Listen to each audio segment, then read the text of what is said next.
마태복음 23장에 보면 여러분들이 다 아는 것처럼 주님께서 아주 저주에 가까운 바리새인과 율법사, 서기관들을 향하여 책망하시는 내용들이 마태복음 23장에 나옵니다. 근데 그들은 유대인들에게 존경을 받는 사람들이었습니다. 그래서 그 존경을 받아서 그들이 존경을 받게 된 것은 율법을 아주 정확하게 자신들의 그 평범한 유대인보다 더 잘 지킨 사람들이었기 때문에 그 유대인에게 존경을 받았죠. 그럼에도 불구하고 주님께서는 담대히 그들을 향하여 이제 책망을 하십니다. 그러면 왜 그들이 율법, 행위에 있어서는 굉장히 완벽한 신앙을 가진 자들인데 왜 주님이 그들을 책망하셨을까요? 마태복음 23장에 보면 결국 두 가지 때문에 그래요. 하나는 행위만큼 마음도 그렇게 정결하고 거룩하고 축복된 마음을 가져야 되는데 마음이 더럽다라는 거예요. 행위하고 반대되는 마음이 있었다 그겁니다. 또 하나는 뭐냐면 그들의 마음의 동기가 하나님을 기분 나쁘게 만든 거예요. 그들의 어떤 마음의 동기가 결국 마태복음 6장에 보면 그들이 어떤 구제를 하고 기도하고 금식하는 것들이 결국 자신들이 얼마나 의로운 사람이냐, 거룩한 사람이냐, 신령한 사람인가를 드러내기 위해서 그들이 금식도 하고 기도도 하고 또 그리고 구제를 했다는 얘기예요. 그러니까 주님께서 두 가지를 그들에게 아주 정확하게 책망하신 거예요. 그들의 행위를 책망하신 게 아니라 그들의 마음의 더러운 거와 무엇을 하든 그게 마음의 동기가 하나님을 기쁘시게 못하고 하나님 앞에 상받지 못할 마음의 동기를 가졌다 이겁니다. 그러므로 이것이 왜 주님께서 그들을 책망하신 것은 오늘 우리가 살아가는 우리 그리스도인들에게 아주 굉장히 경고의 말씀을 주시는 거죠. 우리가 지금 사실 우리가 바리새인 서기관만큼 말씀을 정확하게 지키냐 그것도 아니에요. 그렇죠? 그렇게 지키는 사람들도 아니에요.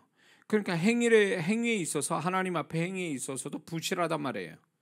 근데 거기에다가 또 문제가 뭐냐면 우리가 신앙사를 한다라는 것은 결국 행위를 통해서 무엇을 그 행위가 목적이 아니라 행위를 통해서 우리의 심령이 더 정결해져가는 하나님과 소통할 수 있는 성전이 비로소 성전이 되는 진정한 성전의 심령이 돼서 그분과 소통이 되는 심령이 되는 것, 이것이 하나님이 우리에게 바라시는 모습인데 그러지 못한다는 겁니다.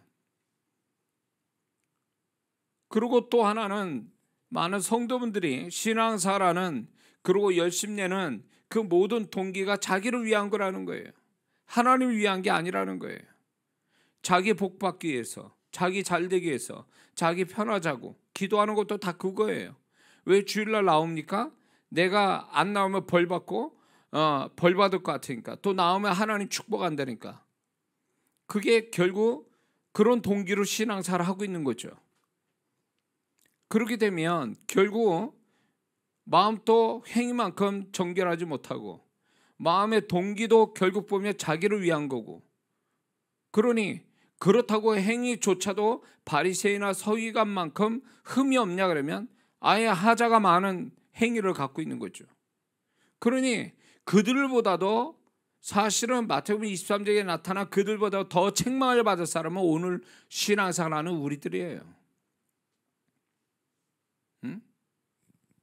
행위도 부실해, 마음은 또 더러워, 거기다 마음의 동기도 불순해. 그러니 하나님이 아무리 뜯어봐도 우리를 칭찬할 거리가 없는 건 분명한 사실 아니냐 말이에요.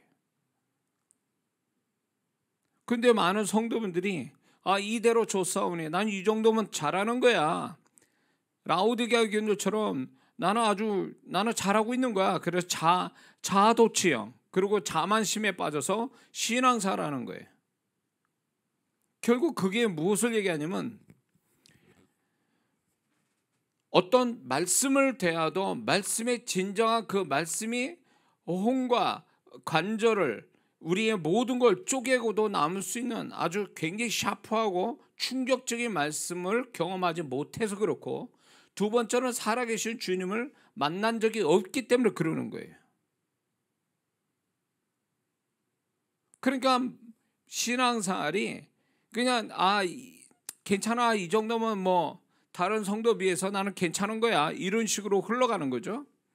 그러니까 과연 그것이 그렇게 신앙생활 하니까 행위도 부실해, 마음도 더러워, 동기도 안 좋아. 그렇게 되니까 하나님이 아무리 뜯어봐도 찾을 구석이 없는 거예요. 뭔가 은혜를 주시거나 축복을 주실 만한 어떤 무엇이 없는 거예요. 근데 이런 부분에 대해서 심각함을 느끼고, 이런 거에 대해서 좀 뭔가 좀 성령께서 우리 안에서 너 그렇게 살면 안 돼, 너 그렇게 신앙생활하면 안 돼, 자꾸 우리에게 위기감을 주시고 문제의식을 주고 뭔가 자극하고 있는 걸 그걸 깨닫느냐 이거예요. 또 그렇지도 않아요. 왜? 그렇게 자극받고 뭔가 경고하고 교훈을 주시는 이런 것들이 들을 만한 또 귀가 없는 거예요. 왜? 세상에 파묻혀 살고 자기에게 초점을 두고 살다 보니까 그런 거에 관심이 없는 거예요. 그러다 보니까 이게 신앙인지, 이게 하나님께 인정받자고 신앙생활하는 건지, 자기 편하자고 신앙생활인지 구분이 안 된다, 그 얘기예요.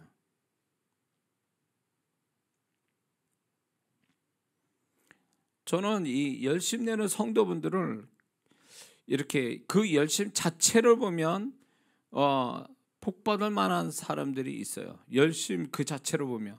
근데 열심 내는 동기를 가만히 살펴보면 저 열심도 하나님께 인정 못 받겠구나라는 게 나와요. 왜냐하면 그 열심이 결국 자기를 위한 열심이에요. 결국 누구를 위한 거냐? 그러니까 내가 복받자고 하는 거예요, 결국은. 그러니까 이게 어떤 동기에서도 그렇고 신앙생활을 하면 할수록 그 마음이 하나님 보시기에 꺼리낌이 없는 마음을 가져가는 이런 심령의 어떤 마음 신앙이 돼야 되는데, 행위 신앙에서만 치우치는 거죠.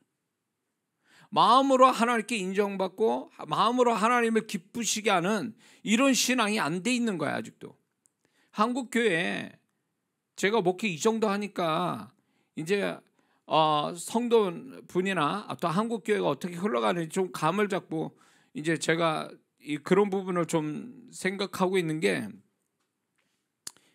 과거에 우리 한국 교회는 그냥 으쌰으쌰 보여지는 어떤 행위, 그것 가지고 평가받고 그 행위가 있었기 때문에 하나님이 또 축복을 하셨습니다. 그거는 뭐가 같냐면 60년대 전쟁 터지고 나서, 6.25 터지고 나서 적어도 90년, 2000년 직전까지, 좀 짧게 잡으면 90년까지는 하나님께서 그런 행위로 인해서 뭔가 이렇게 하나님을 기쁘시게 하려고 행위로서 신앙생활하는 것을 하나님이 일시적으로 허락해 주셨다. 그걸로 축복도 받고 칭찬도 받고 하나님 기뻐하신 일이 됐다라는 거예요. 꼭 이거는 뭐가 아니면 구약의 성도들과 같다는 거죠. 구약은 율법만 잘 지키면 복을 받는 거예요.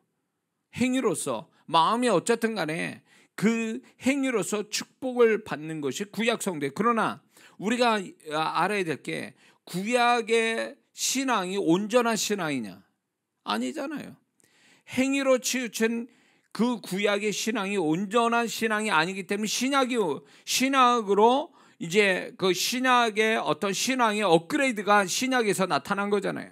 그게 주님을 통해서 우리 하나님과 소통하고 또 그분께 마음을 드리고 마음으로 인정받는 이 신앙이 신약적 신앙인데, 이걸로 발전이 돼야 될 건데, 교회 안에는 그냥 계속적으로 구약적 신앙에서만 머무는 거죠. 행위로서 마음이야 어떻든 뭐 어떤 마음이든 간에 상관없이 행위로만 그럴싸하게 하면 하나님 앞에 인정받고 그게 신앙의 전부라고 생각하는 거죠. 그러니까 구약적 신앙을 가진 성도가 온전한 축복을 받느냐? 온전한 축복 못 받아요. 그런 거 생각 안 해봤어요? 나 줄 지킵니다. 나 예배 드려요. 기도합니다. 봉사도 해요. 근데 문제는 뭐냐면 축복이 풍성치 않아요. 그런 거 경험 안 해봤습니까? 나는 영적 행위를 착실하게 했는데도 내 살아가는데 하나님의 축복이 여전히 모자르다 그거예요. 내 삶의 축복이 맥시멈이 100이어야 되는데 그 100으로 와야 온전하고 충족되고 충만한 축복인데 실제로 살아갈 때는 내가 세상을 살아가는데 100이 아니라 50밖에 안 되는 축복으로 살아가고 있는 거죠. 그럴 때 그게 이상하다고 생각 안 됩니까? 난 충실하게 성실하게 교회 생활했는데 왜 삶의 축복은 그렇게 충만하지는 못할까? 온전하지 못할까? 그거는요 행위로서만 축복받으니까 그것밖에 안 되는 거예요. 응?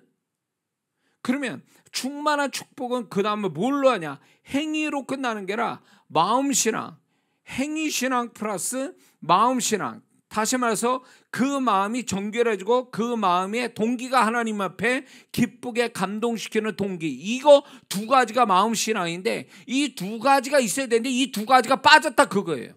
이 두 가지로 축복을 플러스 알파가 되는데 이 두 가지가 없는 거예요. 겨우 행위만 가지고 하나님께 축복받는 거예요.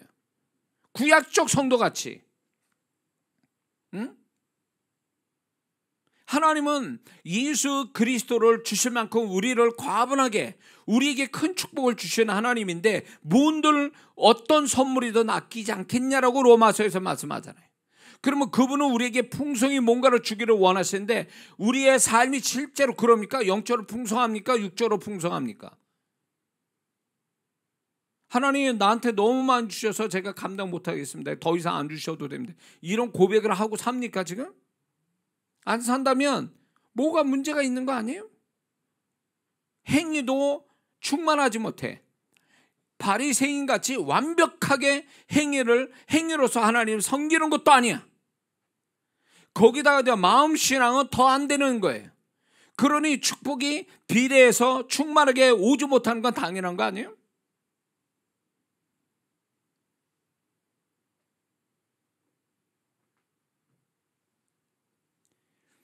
말씀을 정말 말씀이 살아서 나를 강타하고 살아계신 주님을 만나서 베드로같이 막 자기가 죄인이라는 걸 막 순식간에 그 거룩하신 주님 만나서 자기 정체를 아는 것, 자기 정체성을 아는 것, 이런 어떤 이 두 가지 사건이 생기면 신앙이 완전히 달라질 텐데 우리는 이 두 가지 사건이 희미하다는 거예요. 경험을 안 해보니까 말씀의 충격도 없고 주님 만난 충격도 없어.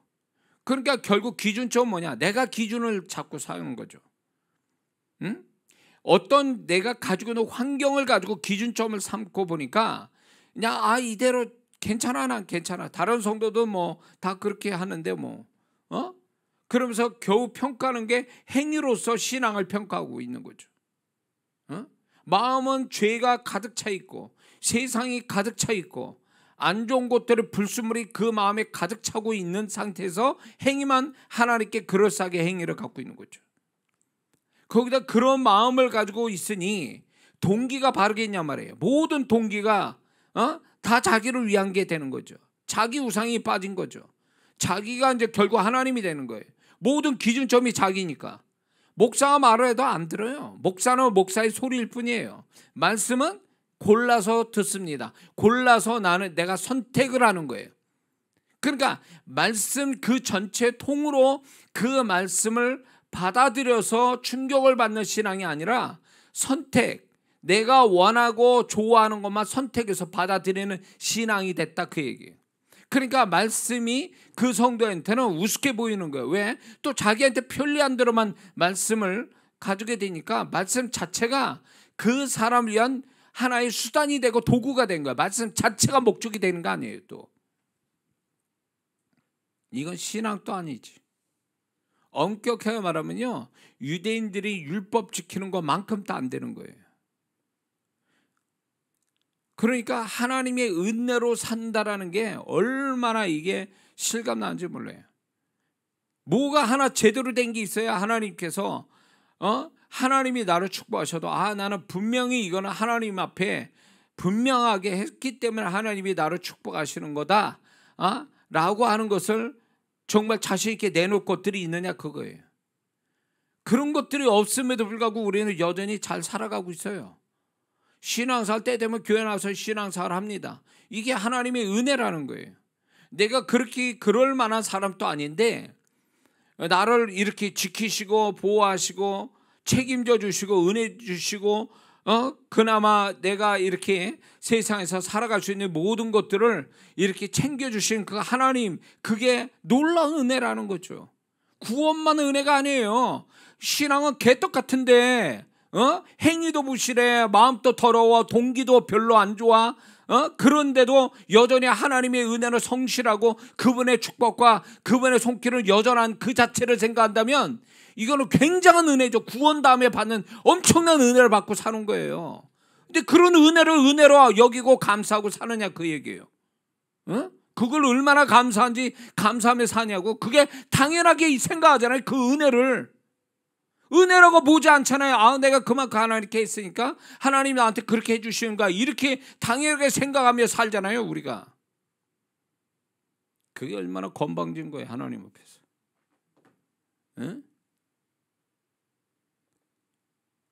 세월이 갈수록 변화받으며 살아라 그랬더니 변화는커녕 변질되고 살아가는 거죠. 변화는 좋게 변하는 거고 변질은 나쁘게 변하는 거, 그게 변질이에요.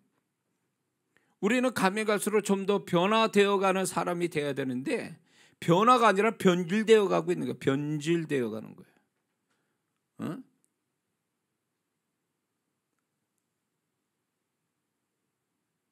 우리 자신이 얼마나 하나님 앞에서 문제 있는 사람인가를 실감나게 경험을 못해요. 왜 그럴까요? 두 가지예요. 말씀의 충격을 받아본 적이 없고 살아계신 주님을 충격적으로 만난 적이 없기 때문에 그러는 거예요. 그러면 그분이, 그 말씀이 그만큼 나한테 힘이 없다는 거예요? 나를 뒤집어 엎을 만큼의 힘이 없어서 주님은 그냥 나한테 그냥 좋으신 하나님이니까 그런 하나님, 그런 주님으로만 인식이 되니까 그렇게 그런 식으로니까 충격이 어디 있어요? 못 받죠. 그런 식으로니까, 그런 식으로 보고 있으니까. 그러니까 문제의식이 없는 거예요. 위기감도 없어요. 자기 자신에 대해서. 성령께서 계속 우리에게 이렇게 뭔가 하나님 앞에서 우리가 어떻게 해야 되는지에 대해서, 어떻게 변화되고 발전되어 갈지를 성령께서 우리를 도우시기 위해서 계속 역사하고 있는데 그런 걸 감을 못 잡는 거예요. 감을 못 잡아. 그러니까 신앙이 어제가 오늘 같고 오늘이 내일 같은 신앙생활을 계속하고 있는 거죠. 그러면서 하나님은 나를 사랑하시고 축복하실 거야. 막연하게 그렇게 생각하죠. 이게 얼마나 우리가 얼마나 그 말씀과 주님을 만난 그 말씀과 주님을 만나서 우리가 계속 깨어져 가는 사람, 무지한 자가 지혜로워가고 또 더러운 자가 거룩해져 가고 이런 그런 어떤 변화들이 계속 일어나는 신앙이 돼야 되는데 그런 것들을 가지지 못하고 산다는 게 얼마나 이게 우리가 어쩌면 현대판 바리새인이 되어가는 거죠. 바리새인보다 더 못한 존재가 되어가는 거예요.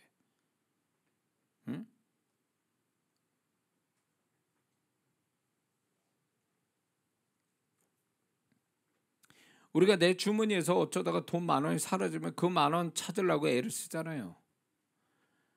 가계부를 줬는데 돈이 어디서 빵꾸가 났는지 다 찾아보잖아요. 그래서 이렇게 뭔가가 잘못된 데 나가고 새고 이러면 굉장히 마음이 아프고 씁쓸하잖아요. 우리는 그 몇 푼 얼마 그렇게 큰 돈도 아닌 거에 굉장히 마음 상하고 힘들어하면서 정작 우리가 주님을 만나고 신앙생활, 이게 우리의 생명과 같은 건데 여기서부터 우리의 삶의 이런 신앙이 우리의 삶으로 흘러가는 건데 우리 신앙이 만약에 주님으로부터 인정받지 못하는 신앙이라면 그의 삶이 무슨 하나님의 손길을 풍성하겠냐 그 얘기예요. 좀 더 신앙이 처음에는 어릴 때는 신앙이 이렇게 두리뭉실해요. 확실치 않아요. 본인 스스로 생각할 때 주님이든 말씀이든 뭐 신앙생활 다 확실치 않아요. 근데 신앙이 좋아진다는 얘기가 뭔지 아세요? 신앙이 좋아지면 좋아질수록 좀 더 확실해지고 선명해지고 그리고 이게 가깝게 느껴지는 거죠. 그래서 그것이 더 이렇게 뭐랄까 마음속 깊은데 크게 자리를 잡는 거죠. 그런 것들이.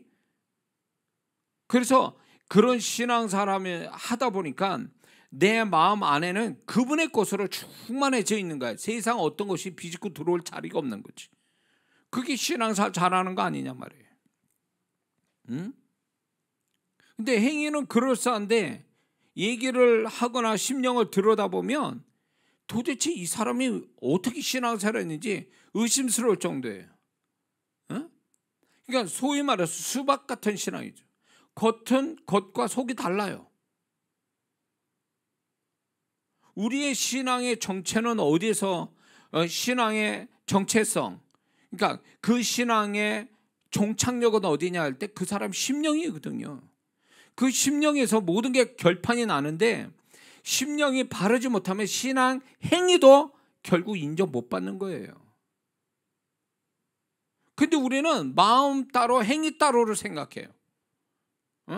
내가 하나님께 복받을 행위를 가졌으니 내가 마음이 어떤 마음을 가졌던 어떤 동기를 가졌던 하나님 그거 신경 안 쓰실 거야. 내가 행위만 가지고 하나님이 평가하신다고.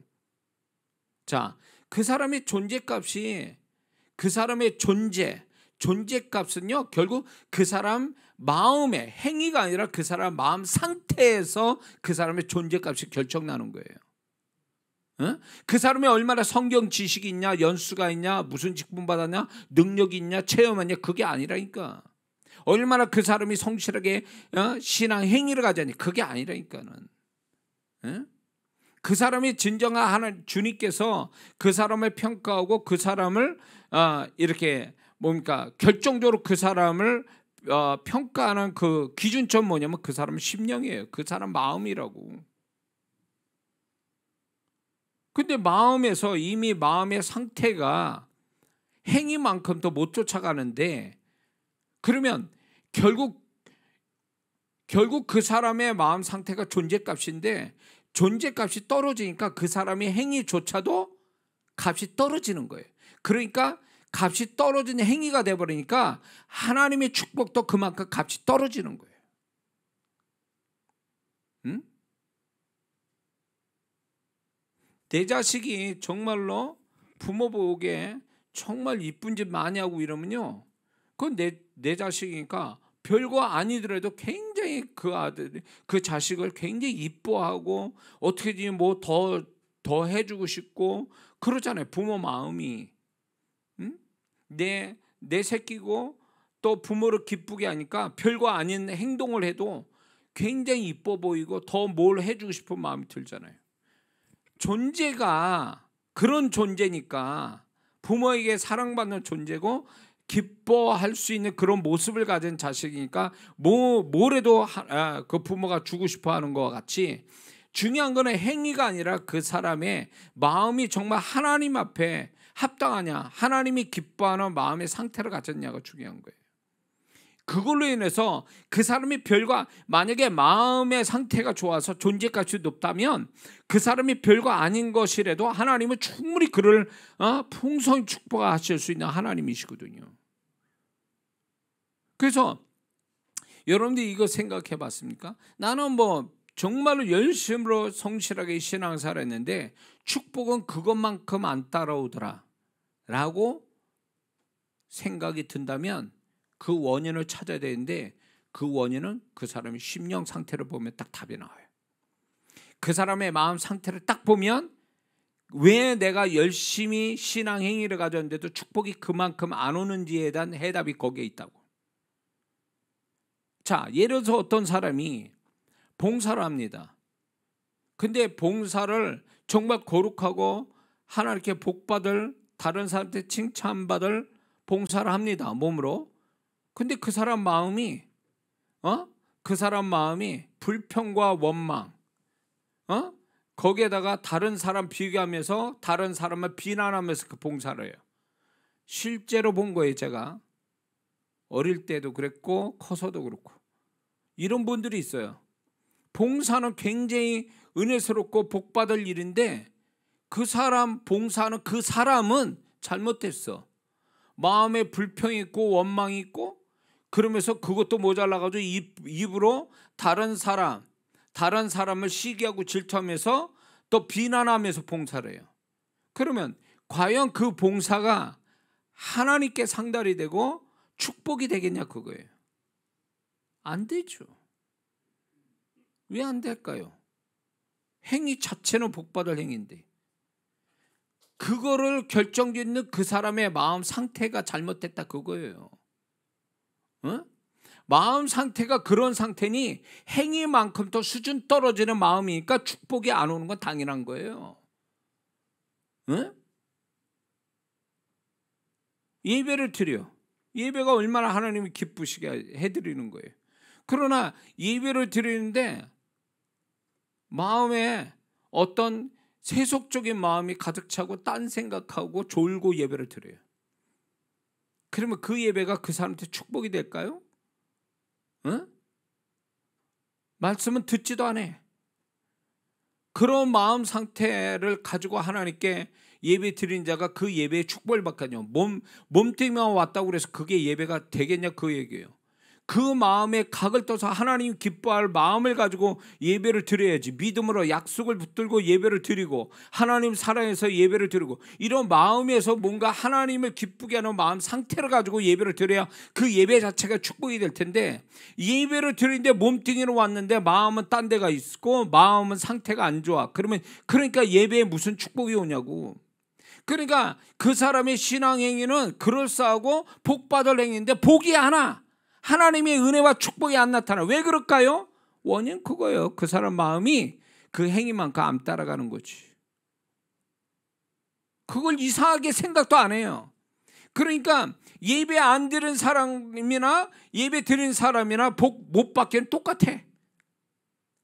봉사한 사람이나 봉사 안 한 사람이 복을 못 받는 거 똑같아요. 왜? 복 받는 자가 자세가 틀린 거지. 마음의 자세가 마음을 살펴서 마음을 먼저 하나님이 봐주시고 마음으로 축복하려고 하는 하나님에게 불합격됐다 그거예요. 마음에서 불합격됐는데 무슨 축복이 와요? 그 행위가. 행위만 그럴싸하게 하면 하나님 그냥 축복하신다고요? 그러면 행위로 그럴싸하게 한 사람은 축복을 충만히 받아서 간증해야 될 거 아니에요. 그렇게 합니까? 예배를 수백 번 드렸는데도 축복 못 받아. 왜 그럴까? 자세가 틀려 먹은 거지. 하나님이 받으실 만한 마음 자세가 아니라는 거지. 그러니까 신앙생활을 얼렁뚱땅 대충 적당히 하는 신앙생활인 거예요. 행위로만 그럴싸하게. 어느 분이 이제 집회 가운데 기도를 엄청 하더라고요. 열심히 기도해. 열심히 기도하는데 제가 본 거는 뭐였냐면 그 사람은 생각을 딴 데가 있어요. 기도는 굉장히 겉으로 볼 때는 열정적으로 기도하는데 그 사람 생각은, 제가 생각을 들여다보니까 생각은 딴 데가 있어요. 생각은 엉뚱한 생각을 하고 있더라고요. 근데 그러면 그게 무슨 기도하는 거야 그게? 응? 그리고 그런 성도는요, 내가 깜빡 속은 적도 많아요. 그게 뭐냐면 너무 열심히 하니까 저분이 내가 손을 얹기만 하면 주님이 역사하셔서 뭔가 엄청난 일이 일어날 것 같아요. 그래서 손을 또 얹잖아요. 얹으면 이 손을 얹었다는 그 영을 만지는 거거든요. 영은 자고 있어. 조용해. 뭐야 이게? 몸은 막 난리를 치는데 뜨거운데 탁 하고 영을 만지니까 영은 고요해. 잘못된 거지. 왜 그렇게 하냐고. 그러니까 행위로만 그럴싸한 거예요. 행위로만 그렇게 하고 실제로 그 사람의 내면에서는 고요해. 딴 생각하고 있어. 딴 마음 품고 있어. 그러니 무슨 그게 행위 자체가 무슨 축복이 돼요. 이중적인 모습이죠. 겉과 속이 다른 거죠. 예?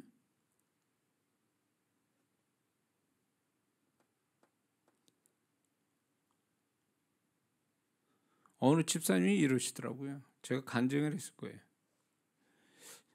많은 성도분들 앞에서 그분이 저한테 와서 이런 얘기 하더라고요. 목사님, 제가 목사님 교회가 만약에 건축이 된다면 제가 한몫을 하고 싶다고, 건축을 제가 정말로 이렇게 하고 싶다고, 건축 헌금도 드리고 뭐 저희가 정말 크게 이렇게 하겠다라는 얘기를 했어요. 근데 그분의 얘기하는 동시에 제 마음 안에 한 음성이 들리는데 뭔지 아세요? 거짓말.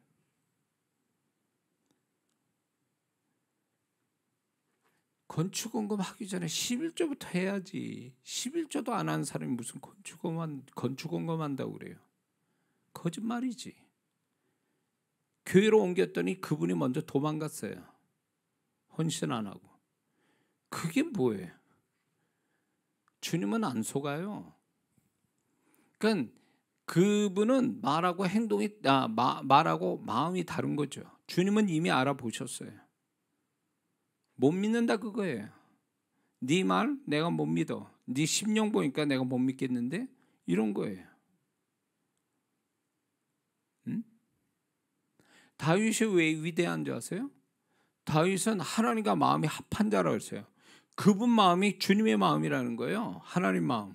그 정도로 다윗은요, 그의 마음이 하나님 앞에 인정받은 마음이라 그거예요. 그분과 마음이 소통하는 자니까 마음에서 나온 그 말은 하나님이 다 인정하시는 거예요. 그게 시편이란 말이에요. 응? 다윗의 말이 거짓이 없다는 것을 하나님이 증명한 게 시편이에요. 만약에 다윗이 거짓말을 말만 가지고 이렇게 하는 사람이었다면 그 시편이 성경으로 기록했겠어요? 성경이라는 게 뭔데? 하나님 마음이 표현된 건데. 그러니까 다윗의 시편은요, 그가 말한 것이 하나님이 신뢰할 만한 말이었다 그 얘기예요. 왜? 그 마음이 인정받으니까 그의 말한 것도 인정해 주신 거예요. 우리가 그 정도 돼야 되는 거예요. 그게 그러려고 하나님이 다윗을 이렇게 우리에게 나타내시는 거 아니냐 말이에요. 응? 율법의 목적이 뭔지 아세요? 행위가 아니잖아요. 하라 하지 말라는 게 율법의 목적이 아니잖아요. 율법의 목적은 뭐예요? 결국 하나님 사랑하고 이웃을 사랑하는 거잖아요. 그 사랑이라는 단어가 행위적인 겁니까? 내면적인 거잖아요. 그 마음에 가는 거. 결국 우리의 율법의 목적은 그 사람의 내면을 축복해 주는 거라 그 얘기예요. 사랑은 우리가 가질 수 있는 모든 마음의 총합에 가장 위에 있는 마음이에요. 사랑이라는 마음이. 그러니까 우리가 율법의 행위라는 거는 결국은 우리의 마음을 가장 최고의 마음, 사랑의 마음을 갖도록 만들어주는 게 율법의 목적인데, 바리새인들은 율법의 목적을 이루는 게 아니라 율법을 행위로 치우치는 수단으로 가졌다 그 얘기예요. 그런데 오늘날 많은 성도분들이 신앙 행위가 뭘 가져다 주는 거예요? 우리의 내면의 최고의 마음을 갖게 해주는 것이 신앙생활인데 그렇게 합니까? 10년짜리 신앙이면 예배가 몇 번이고 기도가 몇 번이고 찬양이 몇 번이에요. 그러면 거기에 걸맞는 마음이 그만큼 가지고 있습니까? 그런 마음을 갖고 있냐고. 정말 하나님을 사랑하고 영혼을 사랑하는 마음을, 정말 그 마음을 충만히 갖고 사냐고. 10년짜리 사랑의 마음을 안 갖고 있으면 그건 신앙생활 잘못한 거지.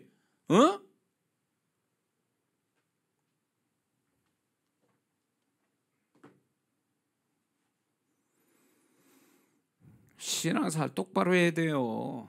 주님이 뭘 생각하시고 우리한테 뭘 바라시고 주님이 우리의 뭘 판단하고 계신지도 모른 채 중구난박 뒤죽박죽으로 신앙생활하면서 자기는 잘하고 있다고 하고 있다라는 이 자체가 얼마나 그분 앞에서 우스꽝스럽고 그게 얼마나 험한 모습인지 우리는 알아야 된다고요. 응? 제가 이 얘기가 좀 어디 책에서 배워가지고 이론을 얘기하는 것 같습니까? 이건 주님으로부터 받은 거예요. 제가 주님으로부터 배운 거예요. 이거는 지금 이 얘기들이. 응?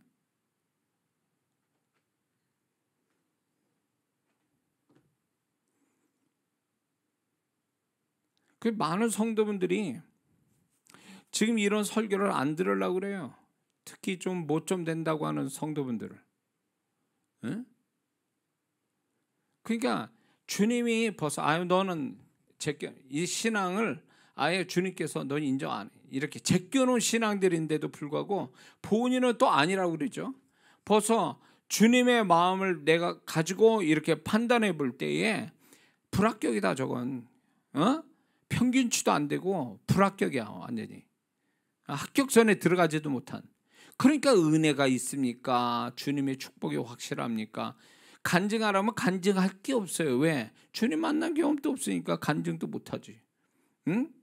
그냥 행위로 치우치는 걸로 신앙생활 다 했다고 하는 사람이 무슨 주님을 경험합니까? 응? 그분은 우리의 마음 안에 살고 계시고 그분이 정말 그분을 향한 마음이 있을 때 비로소 그분이 경험이 되는 건데 그분을 향한 마음이 없는데 무슨 그 주님으로부터 어떤 은혜나 그분의 손길을 경험할 수 있냐고. 응?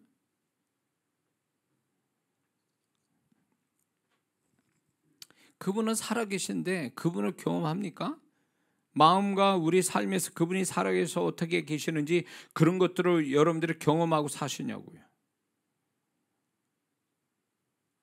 우리의 마음이 행위만큼 적어도 우리가 하나님께 하나의 행위만큼 그 수준이 되기를 얼마나 성령께서 푸시합니까? 경고하고 부담 주고 근심 주고 불안감을 주고 위기감을 주고 문제의식 주는 이런 거 경험해 봤어요?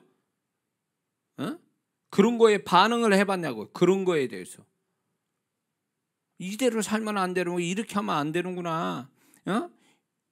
이렇게 하면 주님께서 나에게 은혜를 끊으시고 하나님의 축복이 이 충만하지 못하겠구나 이런 생각을 안 해봤냐고요.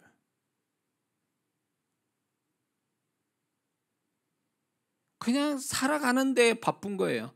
내가 먹고 살아가고 우리 가족이나 내가 처해져 있는 일터나 이런 데 정신없이 살다 보니까 이런 영적으로 나를 이렇게 타치하시는 것들을 감을 못 잡고 감을 받는다 해도 그게 당장 돈이 되는 것도 아니고 떡이 되는 것도 아니니까 그걸 무시하거나 무관심해하는 것들이 아주 일상화된 거예요. 일상화된 거예요. 응? 그러니까 얼마나 예수님 믿고 교회를 다니면서 신앙생활 한다면서도 실제 생활에 가서는 무신론자들이 얼마나 많은지 몰라요. 하나님이 안 계신 거죠. 바쁠수록 그분을 더 의지하고 그분을 찾고 그분을 생각해야 될 사람들이 주님을 찾지도 않고 기억도 안 해요. 아예. 왜? 그냥 너무 세상 속에 파묻혀 사니까. 인간적인 거에 너무 거기에 매몰돼 있다 보니까 이 영적인 거는 전혀 관심이 없는 거예요. 그게 무신론자지. 그러니까 예수 믿으면서도 불신자가 얼마나 많은지 몰라요. 교회에 와서야 비로소 자기가 예수 믿는 사람이구나 증명하는 거지. 교회 바깥에만 문 밖에 나가면 자기가 예수 믿는 사람인지 증명을 못해요. 뭘로 증명할 거? 뭘로? 응? 세상 사람과 사람하고 대화 나누고 할 일 다 이렇게 하는 데만 정신 팔려 있지 정말 그 속에서 함께 하신 주님을 의식하고 그분을 찾고 그분과 모든 걸 함께 나누는 삶이 되냐 그 얘기지. 안 되잖아요. 그러니까 신앙생활이 뭔가 크게 방향이 잘못 잡은 거예요. 주님과 함께 사는 것. 그래서 내가 주님과 소통하면서 내 신앙의 행위만 아니라 내 마음과 내 마음의 상태, 내 마음의 동기까지도 주님이 보실 때 기뻐하는 그런 모습으로 살려고 몸부림치는 것. 이게 신앙생활, 진짜 신앙생활하는 거거든요. 근데 이런 신앙생활이 아니라 교회 생활하는 거예요. 교회 생활 아세요? 교회와 왔다리 갔다리 몸으로 왔다리 갔다리 하는 그거 이상의 의미가 없어요. 그러니까 신앙생활이 안 되는 거지. 교회 생활인데도. 그러니까 주님의 풍성한 은혜와 축복이 나타날 수가 없어요. 그런 식으로 신앙생활하니까. 뭔가 그 마음 안에서 주님 제 마음을 들여다보세요. 저 진짜 주님 앞에 떳떳합니다. 내가 주님 보시기에도 제가 정말로 꺼리낌이 없어요. 주님, 제가 주님을 향해서 이런 마음 갖고 있어요. 정말 주님 이거는 정말 인정해 주시고 정말 이걸로 저는 주님을 기쁘시게 해드리고 싶어요. 이렇게 말하는 것이 있냐고. 그거예요. 그게 그렇게 말할 게 있습니까? 어? 이거 하나만큼은 주님 인정해 주셔야 됩니다. 이런 마음이 있냐고요. 어? 내가 뭘 할 때 주님 내 동기 아시죠? 마음의 동기? 누가 뭐라지 않아도 누가 뭐 안 알아줘도 제 마음의 동기는 알고 계시죠? 이 동기 가지고 제가 행하는 것입니다. 주님이 이것만큼은 제 마음의 동기를 알아주세요. 이렇게 자신 있게 얘기할 것이 있냐 그 얘기예요. 다 뭔가 가려요. 다 뭔가 이중적이에요. 다 뭔가 표면적인 거와 이면적인 게 달라요.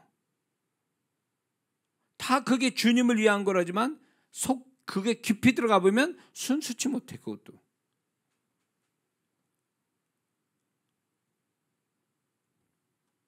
그런 거에 대해서 주님이 마음 아파하고 그런 것 때문에 주님의 마음이 우리에게 풍성하게 나타나시지를 않는 거예요.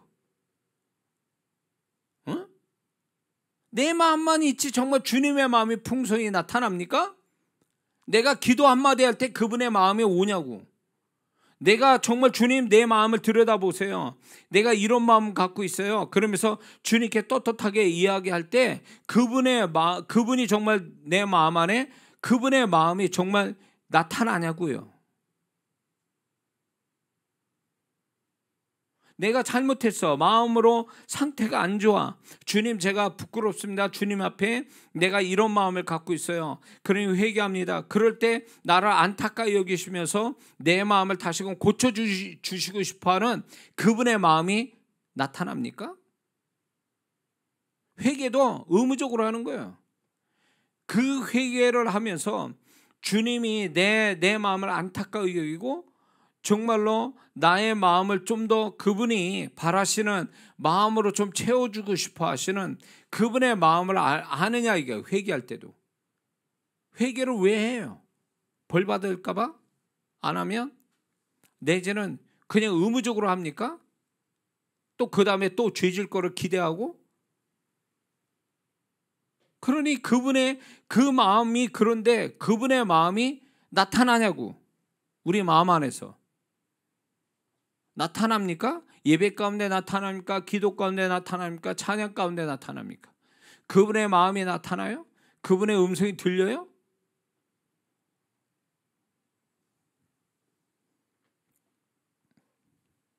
저는 이런 것들을 이제 경험해요. 이렇게 찬양이나 찬송을 부를 때 나를 향하신 그분의 나에게 말씀하고 싶은 게 찬양 한 가사가 될 수도 있고 단어가 될 수도 있어요. 거기에 딱 그분이 내가 마음 열고 그분 받으시라고 찬양할 때에 그분이 야, 내 마음이 이런 거고 나는 너한테 이런 마음을 요구하고 내가 이런 마음 주고 싶어. 그거를 단어 하나하나 가사 하나로 딱 그냥 못을 박는 그런 찬양이 얼마나 많은지 몰라요. 응? 그게 찬양 가운데 그분과 마음이 소통이 되는 거예요. 부르기 위해서 부르고 있어요. 어? 혼자 독창하는 거죠. 혼자 독창하는 거야. 그분과 뭔가 이렇게 피드백이 되면서 찬양하는 게 아니에요. 그러니까 마음에서 이미 단절되어 있는 상태가 오래된 사람이 있어요. 그분과 소통하는 게 단절이 너무 오래됐다 그거예요. 어떤 분은 내가 기도를 안 해서 나는 그렇게 충분히 기도하지 못해서 주님과 소통하는 게 잘 안 됩니다. 그거는 변명이라고 얘기하시면 큰일입니다. 내가 그분에게만 관심 있고 그분에게만 마음이 열리면요, 그분을 향해서 내가 마음 열면 그분이 내 마음에 계시해주고 그분의 마음을 내 마음 안에 부어주신다는 거 왜 모릅니까? 그게 특정한 사람만의 일이냐고. 그런 식으로 치우치다 보니까 특정한 사람만이 경험할 수 있는 거라고 생각하고 자기는 경험하지 못하니까 그게 당연하게 여기고 있어요. 당연하게. 그게 당연합니까? 우리는 구원받을 때 이미 그분을 아는 감각이 있는 사람들인데 우리는 왜 그런 영적 감각이 본능적으로 갖고 있는 걸 왜 그거를 부인하냐 말이에요. 왜 그거를 다른 핑계 대면서 그분을 경험 못한다고 생각합니까?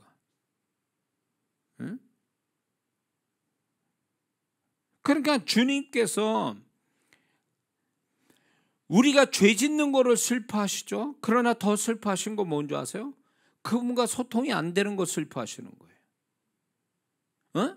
그분과 소통이 안 돼.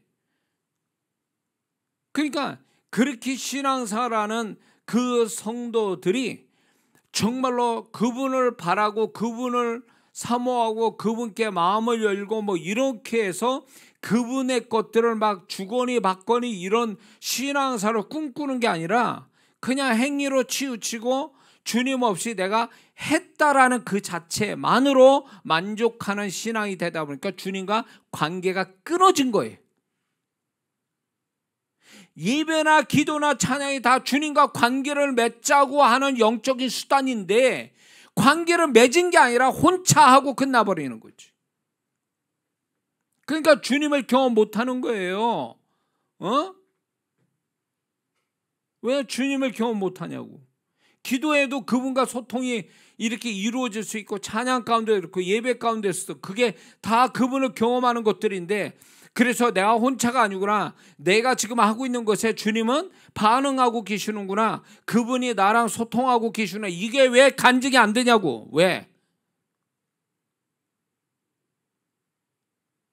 이런 신앙을 일찍이 배우고 이거를 풍성히 경험해야 될 사람들이 행위, 율법으로만 치우치는 구약적 신앙으로 만족하니까 이 지경이 된 거란 말이에요 지금.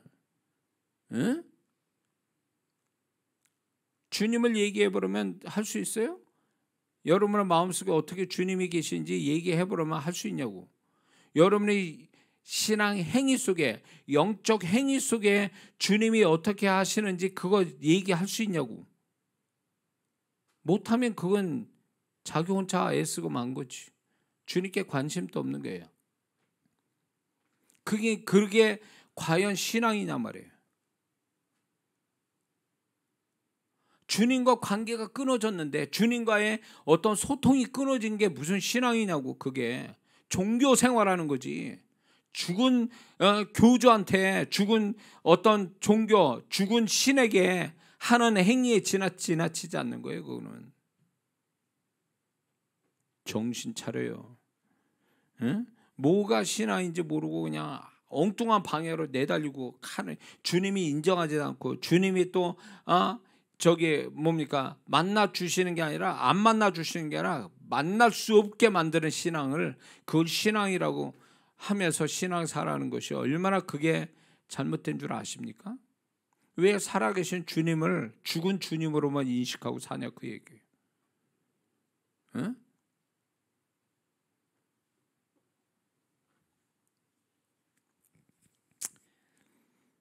주님이 존중받고 싶어 하세요 지금. 우리 마음 안에서 우리 삶에서 우리 신앙 행위 속에서 존중받고 받고 싶어 하신다는 거예요. 뭐 감상금 드리고 예배 자체 기도 자체로 하나님 높이는 게 아니잖아요. 그분을 실제로 경험해서 그분에게 마음을 드리고 그분의 마음을 받고 그러면서 주거니 받거니 하는 이것이 주님을 존중해 드리는 건데 과연 여러분들이 정말 주님을 존중하며 신앙생활 하냐고요. 자기 혼자 신앙행위만 열심히 하고 있고 마음은 다 주님이 소통되지 못하게 엉뚱한 걸로 가득 차 있고 마음의 동기라는 건 다 자기를 위한 거고 그 주님을 언제 만나냐고. 주님을 어디서 만나고 어떻게 주님과 내가 소통했다고 말할 수 있는 것들이에요 도대체. 신앙을 얘기하면 자기만 얘기하고 있어.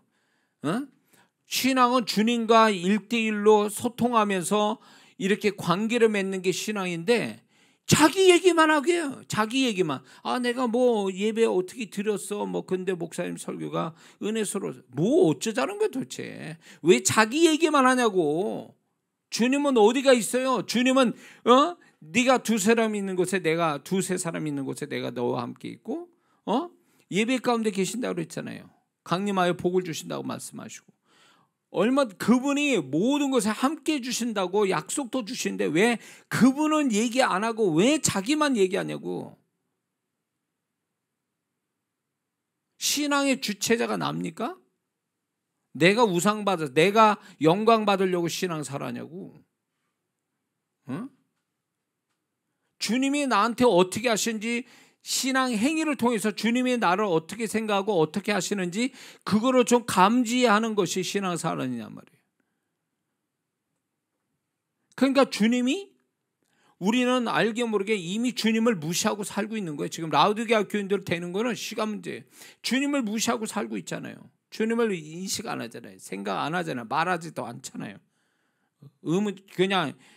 그냥 형식상 습관적으로 주님을 찾는 거지. 그 주님이 살아계셔서 천국에 나 계시지 지금 나와 함께 내가 지금 하고 있는 신앙행위에 반응하고 계시는 주님이라고 생각을 안 하잖아요. 그러니까 그게 주님을 무시하는 거잖아요. 그게. 응? 그래요 안 그래요? 맞습니까? 정신 차려요. 신앙생활 정말 어떻게 하는 거예요 도대체? 에? 주님은 어디 가신 거야? 어디 계시는 거야 도대체? 주님을 높이려면 주님과 소통을 하셔야 돼요. 소통 전에 주님께 마음을 드려야 돼요. 그분을 향하여 마음을 열어놔야 돼요.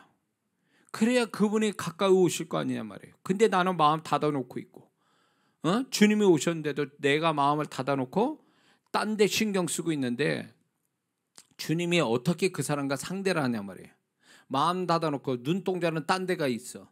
주님은 지금 코앞에서 나를 바라보고 계시고 나에게 말씀하고 싶어하고 나에게 어떤 그분의 마음을 주시려고 하는데 나는 마음 닫아놓고 눈동자는 딴 데가 있어. 그러니 주님과 무슨 소통이 이루어집니까?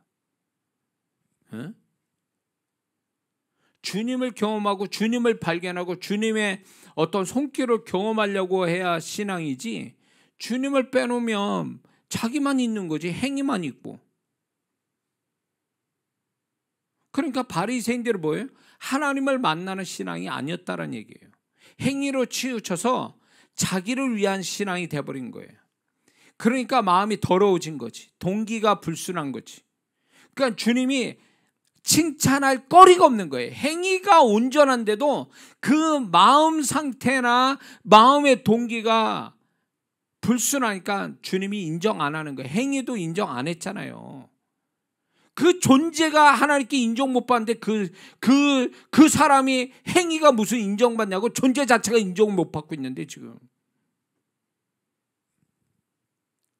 존재는 뭐예요? 그 사람의 존재의 핵심 뭐냐고. 그 마음 상태 아니냐요? 마음 상태, 마음 동기. 이게 인정 못 받으면요 행위도 인정 못 받는 거예요. 그러니까 축복이 없기는 매한가지지. 그렇게 되면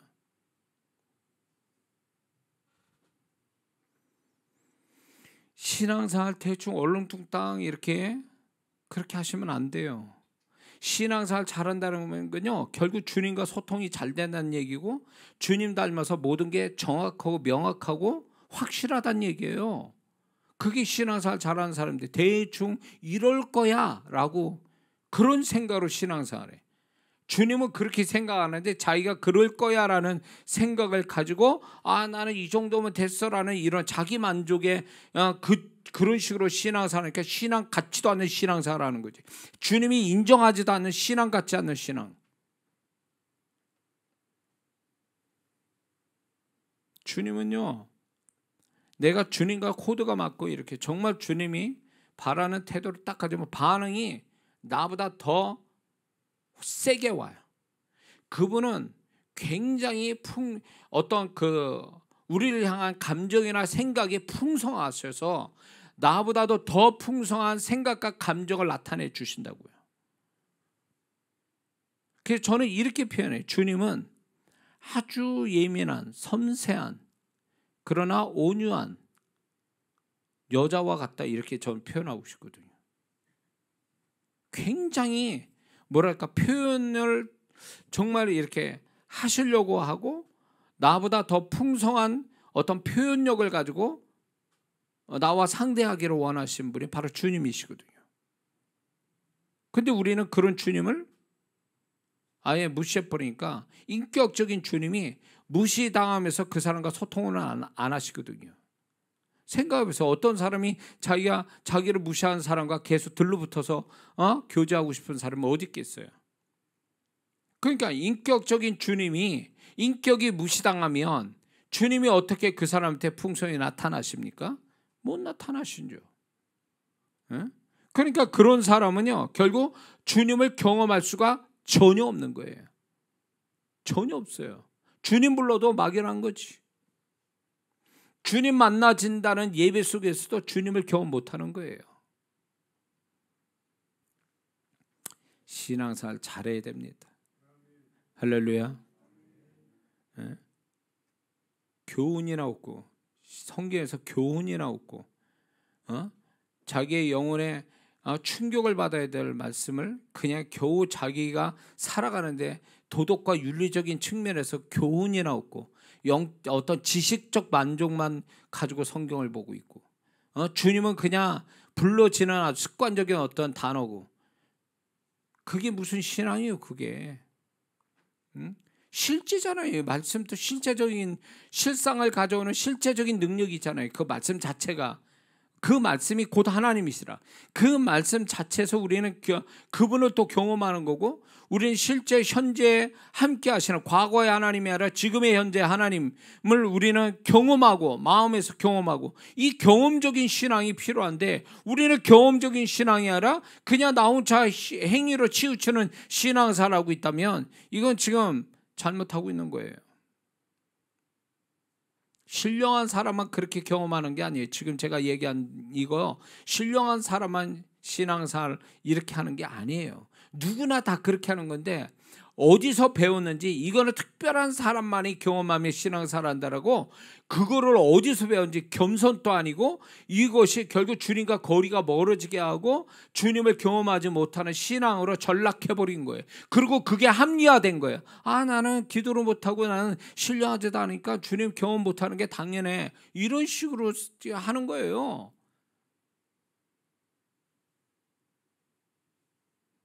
귀신의 속삭임이지 그거는. 어린 갓난아기도 말을 모르면 못 알아듣는 갓난아기도 지 엄마 음성을 듣고 자기 엄마의 느낌을 받고 웃기도 하고, 그 갓난아기도 그렇게 하는데 본능적으로. 왜 우리는 그런 영적 본능을 다 가지고 있는, 하나님을 아는 본능이 있고 하나님과 소통하는 그런 본능이 다 있는 사람이 왜 그게 경험이 안 되냐고. 그게 관심이 없을 뿐이지, 그분을 존중할 마음이 없으니까 그러는 거지. 그러니까 축복과 은혜가 풍성하게 안 나타나는 거예요. 그러니까 주님을 그런 식으로 대하니까.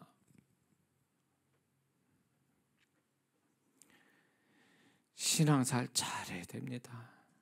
주님 오실 때 갖고 왔어요. 주님께 인정받는 신앙이 돼야 되는데, 인정받지도 못하고 나중에 들림받지도 못할, 구원이나 겨우 얻어서 천국이나 갈 그런 신앙 같으면 곤란하다는 거예요. 지금 우리가 사는 세상에 얼마나 세상에 임금된 마귀가 세상 것을 가지고 우리를 엎으려고 얼마나 역사를 합니까 지금. 그런데 지식적이고 그냥 행위에 지친 신앙 가지고 여러분의 신앙이 유지될 것 같습니까? 도태당하고 나중에 배도하는, 주님을 떠날 자들을 수두룩하고요, 세상으로 돌아갈 자들도 수두룩하고, 수준 떨어진 신앙으로 갔다가 결국 도태당할 성도들이 부지기수로 나온단 말이에요.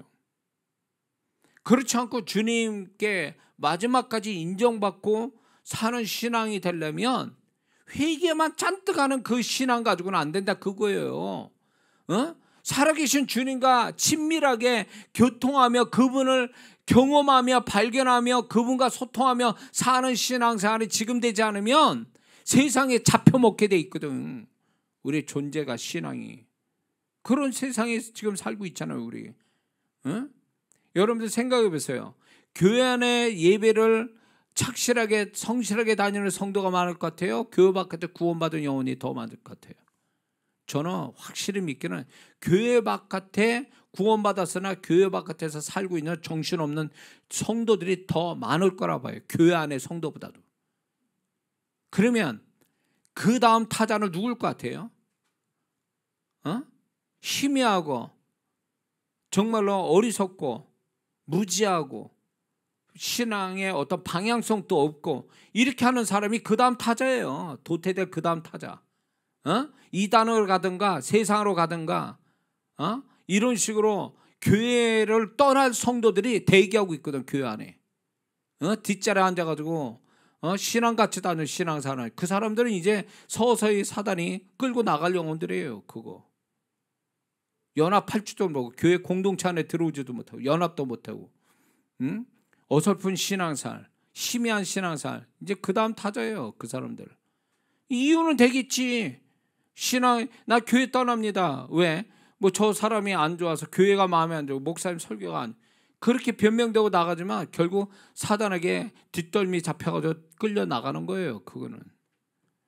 정말 주님과 이렇게 함께 사는 사람이 어떻게 그렇게 될 수 있어요? 정말 주님과 함께 확실하게 주님이 눈에 보이지 않아도 눈에 보이듯 주님과 함께 사는 사람이 어떻게 변질되고 타락하고 어떻게 도태당할 수 있어요? 안 되죠. 그 성도만 남는 거예요. 마지막에 그 성도가 이제 신부가 돼서 주님께 들림받는 자고요. 이해가 되시죠? 맨날 잘한다고, 신앙생활 잘하세요, 착한 성도 되세요, 도덕과 윤리적으로 괜찮은 성도가 되세요, 세상 사람한테 손가락 받지 마세요, 하나님 앞에 신앙행위로 하나님을 기쁘시세요. 이 신앙은 지나갔다고. 이 정도, 이런 수준의 신앙은 이미 지나갔어요. 이런 수준 가지고 신앙생활 하기에는 이미 세상이 얼마나 악하고 얼마나 세상이 그 세상이 마귀가 얼마나 세상을 가지고 우리를 집어삼켰는데 그런 그 수준 낮은 신앙 가지고 어떻게 버티겠냐고. 주님을 앞세우고 주님을 경험해서 주님으로 무장돼야 이게 살아남을 수 있는 신앙인데, 주님을 경험하지 못하는 신앙이 어떻게 살아남냐고. 자기 의지 가지고 선한 성품 가지고 어림도 없어요.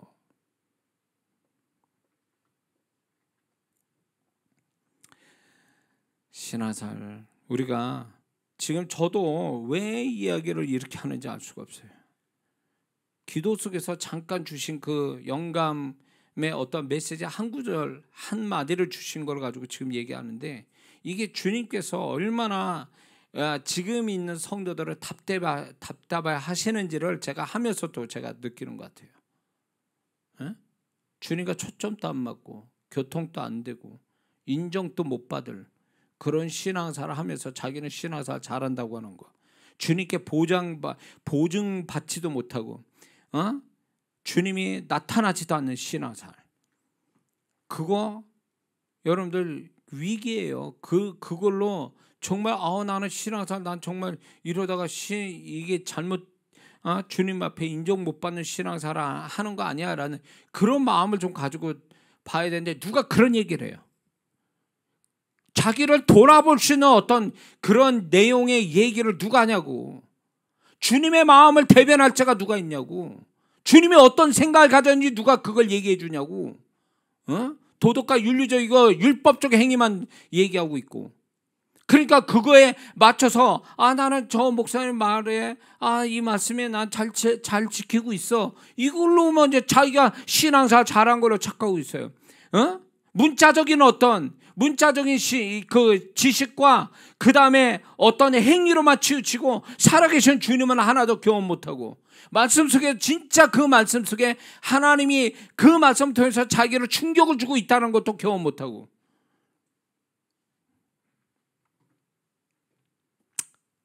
기도합시다.